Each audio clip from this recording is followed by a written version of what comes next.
Medical coaching করব নাকি varsity coaching করব, এই নিয়ে সিদ্ধান্ত নিতে ভুগছো, তাহলে তুমি সঠিক ভিডিওটি দেখছো।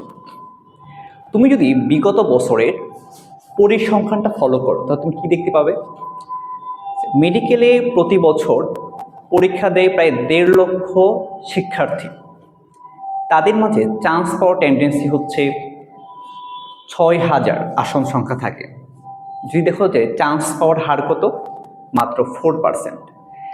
অন্যদিকে যারা ভার্সিটি কোচিং করবে ওদের জন্য আসন সংখ্যা হচ্ছে 40,000-এরও বেশি, আর সেখানে আমাদের অ্যাপ্লিকান্ট থাকে 1.5 লাখের আশেপাশে।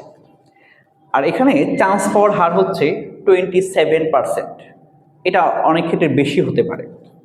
তাহলে তুমি চিন্তা করো যে তোমার চান্স পাওয়ার প্রবণতা কোথায় বেশি?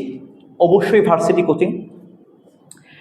তবে আমি তোমাকে বলছি না যে তুমি মেডিকেল কোচিং করো না, আমি তোমাকে এটা বলছি যদি তোমার ফ্যামিলি এফোর্ড করতে না পারে যে তুমি পাবলিক মেডিকেলে চান্স না পেলে তোমাকে প্রাইভেট মেডিকেলে ভর্তি করতে পারবে না, তাহলে আমি বলবো তোমাকে মেডিকেল কোচিং করার দরকার নেই। আর যদি এমন হয় যে হ্যাঁ তোমার ফ্যামিলি টাকা পয়সা আছে, তুমি পাবলিকে চান্স না পেলেও তোমাকে প্রাইভেটে ভর্তি করতে পারবে বা আদার্স কোথাও ভর্তি করতে পারবে, তাহলে তুমি কোচিং করো। কারণ হচ্ছে মেডিকেলের রিস্কটা অনেক বেশি, যে রিস্কটা নর্মালি হচ্ছে ভার্সিটি বা ইঞ্জিনিয়ারিংয়ে থাকে না।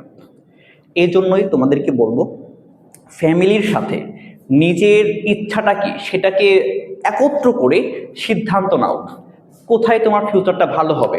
বাট তুমি চিন্তা করো তুমি মেডিকেল কোচিং করলা কিন্তু চান্স পাইলা না, তোমার ফ্যামিলি তোমাকে প্রাইভেটে ভর্তি করতে পারলো না, আর তোমার কিন্তু মেডিকেল কোচিং করার পরে ফিরে দাঁড়ানোর টেন্ডেন্সি প্রবণতা থাকবে না, মানুষ হতাশ হয়ে যায়।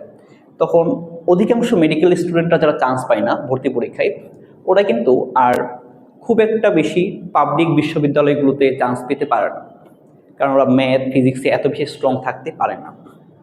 এই জন্যই আমি বলবো স্রোতে গা না ভাসিয়ে নিজের বিবেকটা খাটিয়ে ফ্যামিলির কথা সবার কথা চিন্তা করে সবাইকে সমন্বয় করে তুমি একটি সঠিক সিদ্ধান্ত নেবে, যাতে করে তোমার ফিউচারে তোমার রিস্কটা কম থাকে। সবাইকে অসংখ্য ধন্যবাদ এবং দুর্বার অ্যাডমিশন পাঠশালার পক্ষ থেকে তোমাদেরকে স্বাগত। আপ্রকাট।